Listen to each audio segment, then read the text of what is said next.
Times now अब भारत पर अब वक्त हो गया है देखने का, खबर जरूरी है। आपके साथ मैं हूं साक्षी मिश्रा। भारत पाकिस्तान के बीच में सीज फायर के करीब 44 घंटे पूरे हो चुके हैं।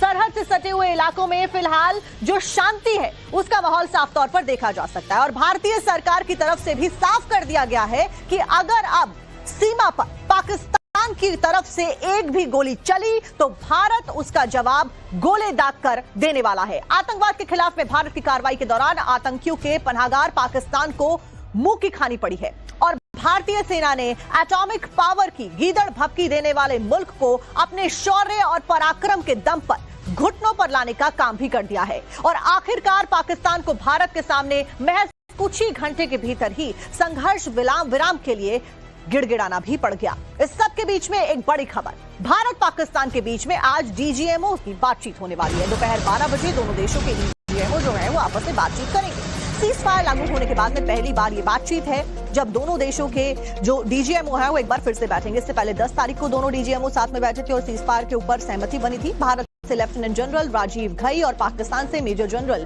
काशिफ चौधरी के बीच में डीजीएमओ लेवल की आज बातचीत होने वाली है। ऐसे में भारत बेहद कड़ा संदेश आज देने वाला है और क्या कुछ शर्तें भारत के द्वारा रखी जाती हैं सीज फायर को लेकर, यह देखना बेहद महत्वपूर्ण होने वाला है। 12 बजे का समय निर्धारित किया गया है जब दोनों देशों के डीजीएमओ आपस में बैठेंगे। लेकिन एक बात साफ है, क्योंकि भारत ने कहा कि सिंधु जल संधि जो रद्द की गई है और जो ट्रेड बंद किया गया है वो इसी तरीके से बंद रहने वाला है, यानी कि डिप्लोमेटिक स्ट्राइक के जरिए जो एक तरीके से पाकिस्तान को जवाब देना है वो भारत की तरफ से जारी रहेगा। हालांकि जो गोला बारूद दोनों तरफ से दागा जा रहा था उसको लेकर आज फाइनल निर्णय होता हुआ नजर आ रहा है।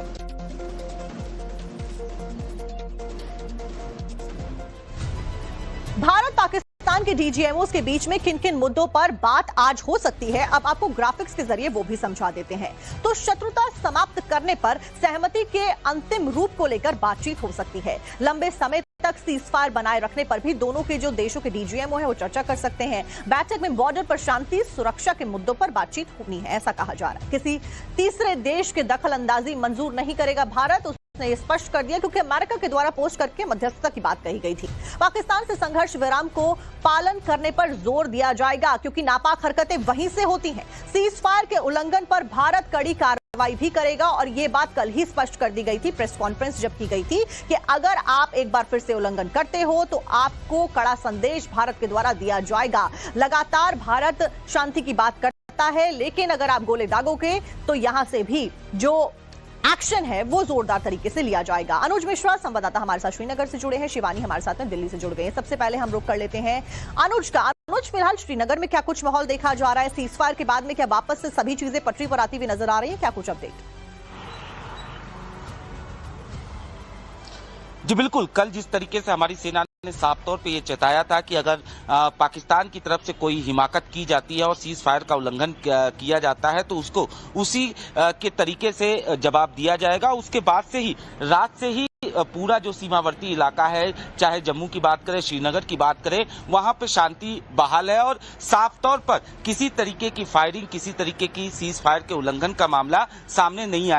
श्रीनगर की भी तस्वीरें हम आपको दिखाएंगे कि किस तरीके से अब फिलहाल जो है स्थिति पूरी तरीके से सामान्य दिख रही है, क्योंकि अमूमन जब पाकिस्तान की तरफ से हिमाकत की जा रही थी उस दौरान हम देख रहे थे कि सड़कों पर साफ तौर पर ये टेंशन, तनाव जो है वो पूरी तरीके से नजर आ रहा था। लेकिन अब चूंकि सुबह का वक्त है, जाहिर तौर पर इस समय उतनी आवाजाही नहीं है, लेकिन जैसे जैसे दिन चढ़ेगा निश्चित तौर पर सब कुछ सामान्य होता हुआ दिखेगा। लेकिन एक चीज साफ है कि जिस तरीके से आज डीजीएमओ की मीटिंग होने वाली है उसमें साफ तौर पे भारत की तरफ से कई ऐसी शर्तें जो हैं निश्चित रूप पर रखते हुए देखी जाएंगी कि जिससे, क्योंकि पाकिस्तान की जो आदत है, खासतौर पर अगर हम बात करें लगातार सीज फायर के उल्लंघन की बात करें या फिर सीमा से घुसपैठ की बात करें या कई ऐसी चीजें हैं मानता नहीं है। बात यही है, सीज फायर के ऊपर इससे पहले भी सहमति बनी है, कई दफा बनी है, लेकिन हर बार पाकिस्तान की तरफ से ही सीज फायर का उल्लंघन किया गया है। ऐसे में अगर आज भारत के द्वारा जो शर्तें रखी जाती हैं पाकिस्तान उसको नहीं मानता है तो आगे क्या कुछ होगा? शिवानी हमारे साथ में दिल्ली से जुड़ी है। शिवानी, आपने खुद देखा कि बॉर्डर एरियाज में कैसे शेलिंग लगातार पाकिस्तान के द्वारा की जा रही थी। ऐसे में अगर आज सहमति नहीं बन पाई, जो शर्तें भारत रखता है पाकिस्तान नहीं माना, तो क्या कुछ होगा?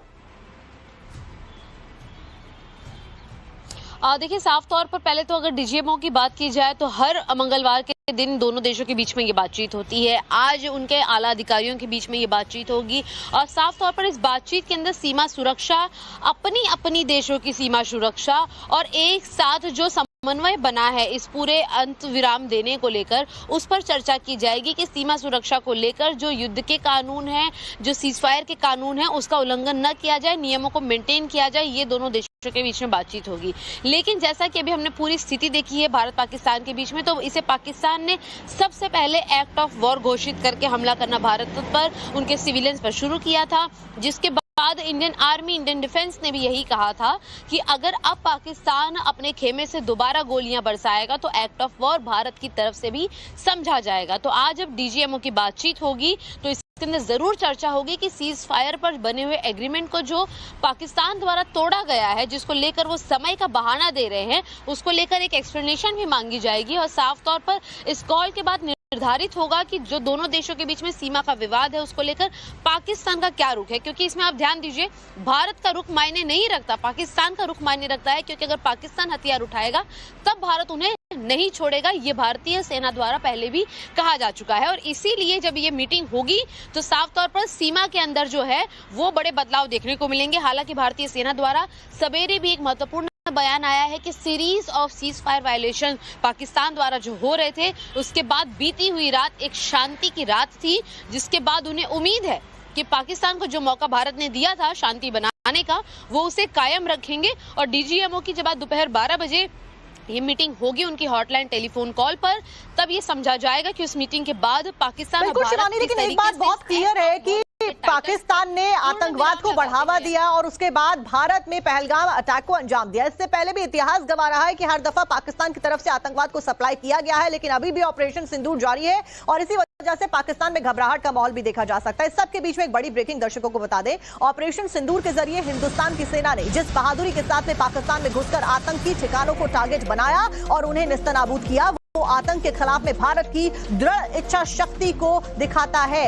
इस बीच आज शाम सेना के रिप्रेजेंटेटिव्स के द्वारा एक बड़ी बैठक होने वाली है। सेना के डीजीएमओ भी आज दोपहर 12 बजे बैठकर बैठक करने वाले हैं। ब्रीफिंग लगातार सेना के द्वारा की जा रही है और जितनी भी जनता है, पूरे विश्व को एक मैसेज दिया जा रहा है और क्लियरली बताया जा रहा है कि कैसे दोनों देशों के बीच में जो जंग जैसी स्थिति उत्पन्न हुई, जो तनाव हुआ, वो उत्पन्न होता हुआ नजर आ रहा है। आज शाम को सेना की प्रेस ब्रीफिंग होने वाली है। अनुज हमारे साथ में जुड़े हुए। अनुज, फिलहाल आज प्रेस ब्रीफिंग में क्या कुछ बड़ा खुलासा किया जा सकता है? क्योंकि कई सारे जो खुलासे हैं वो सेना ने कल भी कहा था, डीजीएमओस के द्वारा कहा गया था कि हम आधिकारिक तौर पर बाद में बताएंगे।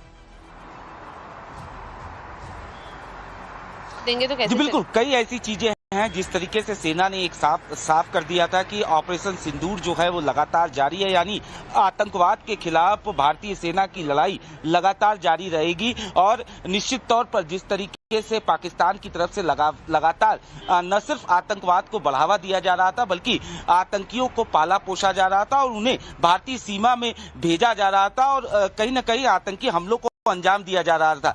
ऐसे में भारतीय सेना के द्वारा जो कार्रवाई की गई उसको लेकर कई सारी चीजें जो है कल बाकायदा प्रेस ब्रीफिंग में बताई गई। इसके अलावा पाकिस्तानी जो मिलिट्री इंस्टॉलेशन थे वहां पर किस तरीके से भारतीय सेना ने पाकिस्तान को करारा जवाब दिया उसके बारे में बताया गया। लेकिन कई ऐसी चीजें हैं जिसको लेकर निश्चित तौर पर आज भी जो प्रेस ब्रीफिंग होगी उसमें कई सारी चीजें जो है वो सामने आ सकती है। लेकिन एक बात यहां पर समझना होगा, जिस तरीके से भारतीय सेना ने ये साफ कहा है कि आतंकवाद को लेकर जीरो टॉलरेंस, यानी जिस तरीके से पाकिस्तान लगातार आतंकियों को न सिर्फ पालता पोसता है, उन्हें जिस तरीके से वो भारतीय सीमा के अंदर भेजता है। और अनुज, एक और महत्वपूर्ण बात है कि 12 बजे जो बैठक होगी उससे जुड़ी हुई तमाम जानकारी भी आज शाम को प्रेस ब्रीफिंग के जरिए जनता को बताई जाएंगी कि क्या कुछ वार्ता में हुआ, क्या कुछ निष्कर्ष निकलकर सामने आया, क्या पाकिस्तान माना भारत की शर्तों को या नहीं माना, या वापस से मुंह की खाने को तैयार बैठा है।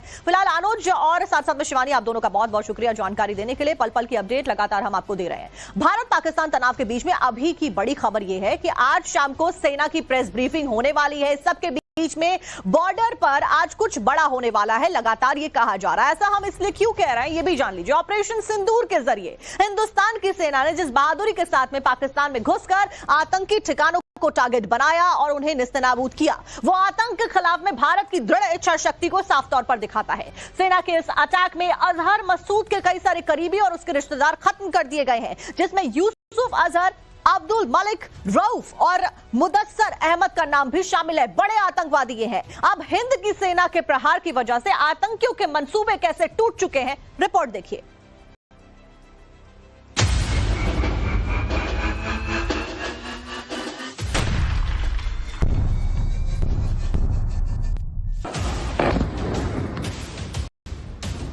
वो तारीख थी 6-7 मई की दरमियानी रात की, जब पीओके से लेकर पाकिस्तान में मौजूद आतंकी अड्डे धुआं हो रहे थे। जैश सरगना मसूद अजहर से लेकर लश्कर सरगना हाफिज सईद के आतंकी हेडक्वार्टर मिट्टी में मिल रहे थे और हिंदुस्तान को दहराने का नापाक मंसूबा रखने वाले दहशतगर्दों के चीथड़े उड़ रहे थे। ये हमला हुआ था पाकिस्तान और पीओके में मौजूद 9 आतंकी ठिकानों पर, जहां हिंदुस्तान की ओर से दागी गई 24 मिसाइलों ने आतंकियों की जमात को मिट्टी में मिला दिया। 100 से ज्यादा आतंकियों को डायरेक्ट जहन्नुम पहुंचा दिया और इतनी ज्यादा तादाद में आतंकी घायल हुए कि वहां के अस्पतालों में जगह कम पड़ने लगी। हिंदुस्तान का ये प्रतिशोध था पहलगाम में हुए आतंकी हमले का। भारतीय सेना का ये इंतकाम था पहलगाम आतंकी हमले में जान गंवाने वालों को इंसाफ दिलाने के लिए। ऑपरेशन सिंदूर 22 अप्रैल को पहलगाम में हुए विभत्स आतंकवादी हमले के शिकार मासूम नागरिकों व उनके परिवारों को न्याय देने के लिए लॉन्च किया गया था। इस कार्रवाई में 9 टेररिस्ट कैंप्स को टारगेट किया गया और पूरी तरह से इसे बर्बाद किया गया। रात के अंधेरे में आतंक पर हिंदुस्तान के इस भीषण प्रहार से पीओके से लेकर पूरे पाकिस्तान में हाहाकार मच गया। भारत के ऑपरेशन सिंदूर के बाद पाकिस्तान खौफ में आ गया। उसने पूरी रात दहशत में बिताई। पूरे पाकिस्तान के लिए ये मातम भरी रात थी। सुबह होते होते ऑपरेशन सिंदूर पर पाकिस्तान का कबूलनामा भी आ गया और हिंदुस्तान के शौर्य से शर्मसार पाकिस्तान यहाँ भी हकीकत से मुंह चुराता नजर आया। टोटल 6 जगह पे पाकिस्तान में 24 इम्पैक्ट्स हुए हैं भारत की तरफ से। ये जो इम्पैक्ट्स हैं मुख्तलिफ तरीकों से मुख्तलिफ वेपन्स को इस्तेमाल करते हुए किए गए हैं 6 मकामात पर। इन 6 मकामात पर ये जो 24 इम्पैक्ट हुए, जो हमले हुए, इसमें 8 पाकिस्तानी शहीद हुए, 35 इंजर्ड हैं, जख्मी हैं और 2 मिसिंग हैं। I have no doubt in my mind that we achieved total surprise, and those strikes across those 9 terror hubs left more than 100 terrorists killed, including high-value targets such as Yusuf Azhar, Abdul Malik Rauf, and Mudassir Ahmed that were involved in the hijack of IC-814 and the Pulwama blast. पहले target lock, फिर तबाही। इसी strategy पर हिंदुस्तान ने एक बार फिर पाकिस्तान में घुसकर मारा और दुनिया को ये मैसेज दे दिया कि आतंकी और उनके आका कहीं भी छिपे हों, उन्हें उनके अंजाम तक पहुंचा दिया जाएगा।